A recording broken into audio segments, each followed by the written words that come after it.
when you were asked what's the biggest geopolitical threat facing America, you said Russia. Not Al-Qaeda, you said Russia.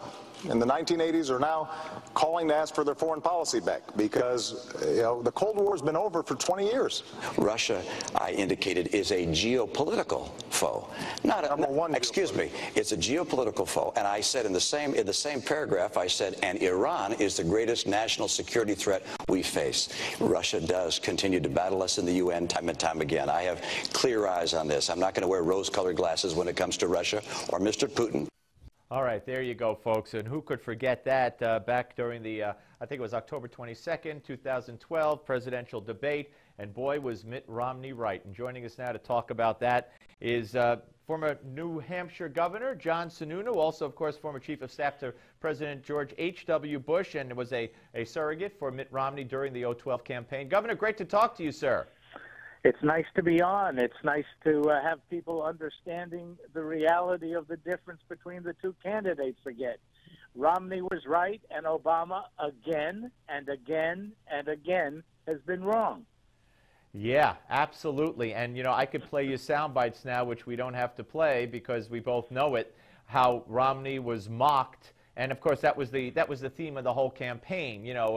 Mr. Gaff, everything he said was a gaffe or a mistake, and he was incompetent or whatever, and rich, and the whole deal better than I. But they mocked him for that statement. And, of course, as you say, Romney was right and Obama was wrong. Well, the liberal press just ganged up with Obama, and whatever Obama said, the relatively uninformed and, frankly, not too bright liberal press went along with. And now we have a world that's in trouble because the world has lost respect for the United States. Obama wanted to be loved. He didn't care about being respected. And, frankly, it's even worse than people realize because now Obama has pressed his Defense Department, the Department of Defense, to submit a budget which will gut even further our capacity to deal with difficult issues around the world. He has no sense at all that this is not a world of tender love across every border. This is a world in which there are border differences, in which there are philosophy differences, in which there are religious differences, in which there are cultural differences, and in which there are strategic goal differences, particularly strategic goal differences between the Soviet Union and the United States. So the old Soviet Union, now Russia and the United States. Well, his whole reset was wrong, and his whole view of Putin, and of course the whisper to the president of Russia, caught on the open mic, saying, tell Vladimir that I'll have more flexibility after the election, and that's what led, I guess, to the question that where Mitt Romney gave the correct answer and was mocked by Barack Obama. It's just, I mean, how much worse could this all get?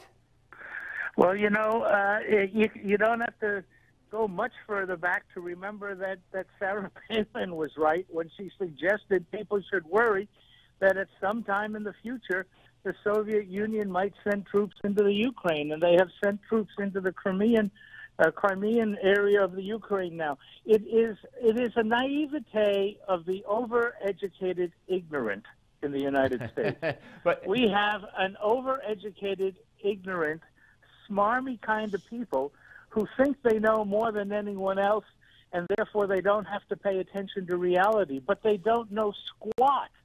And what we have is a White House that is being run by a president that, A, came in without knowing things, and B, hasn't done his homework while he's there to know things. And to talk politics and the coverage of it for a second, of course, Sarah Palin, who, famously did not say, I could see Russia from my house. Everything she said about Russia, as you said, all these great points, one that's now come true, were ignored, and she was mocked and spoofed as saying I could see Russia from my house, which she never saw. Romney said the correct thing. He was mocked. Going forward, sir, no matter who the Republicans pick in 2016, if they don't, I believe, and I'd love to hear what you have to say about this, if they don't grow up, if they don't understand that they are battling the media just as much as they are battling a candidate, they're not going to win. Look, I think people understand what they have to battle. It is sometimes hard to engage the battle, and I think we tried tried extremely aggressively to label the ignorance in the White House in that last election, but you have to have some resonance, and frankly, we appreciate guys like you and ladies who have the same philosophy as you, who were part of getting that message out. We just have to be more aggressive next time. Look, this is the White House that's shown us that naivete is dangerous. It is truly dangerous. We are now back to a point where the world was before Ronald Reagan built up our military defenses and really pressed Gorbachev to come to the table, and George Herbert Walker Bush worked through a very complicated process to get the Soviet Union to back off and retreat from the occupation of the eastern countries in Europe, and to create an attraction to them by virtue of the world economy that we allowed them to be a part of. Putin regrets all of those changes. Putin wants a new Soviet Union.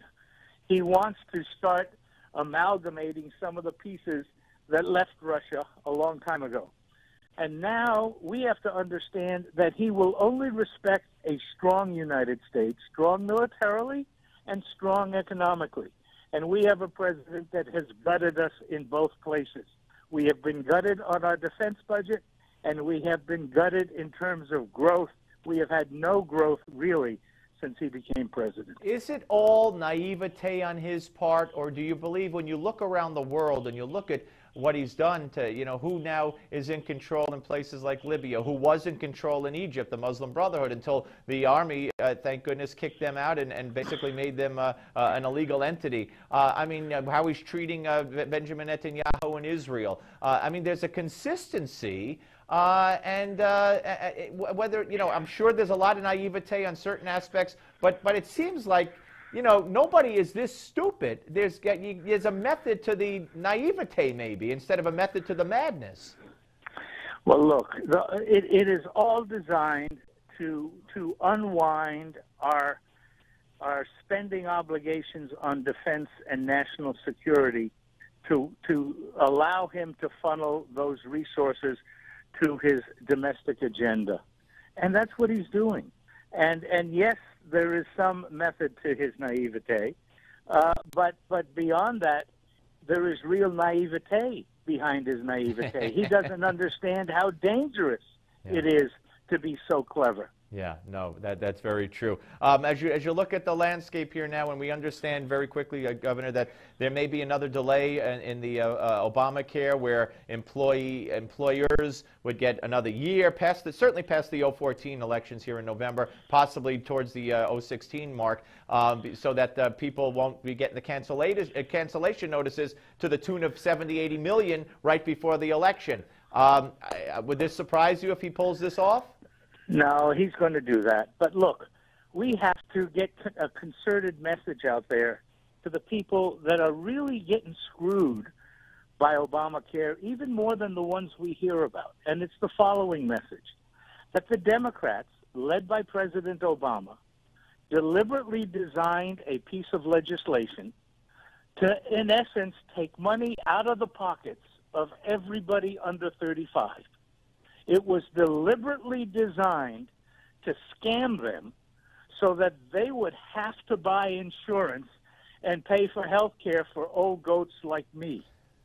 They were deliberately screwed by this piece of legislation, and we have to remind them that the hero that they voted for is tucking it to them every single day. I couldn't agree more with you, sir. We're up against a hard break. Listen, okay. I admire you because you speak your mind and you take no prisoners. I hope you'll come back, sir. Anytime you want. Thank you. Thank you, Governor. Governor John Sununu, ladies and gentlemen, here on the Steve Malzberg Show on Newsmax TV. The Steve Malzberg Show.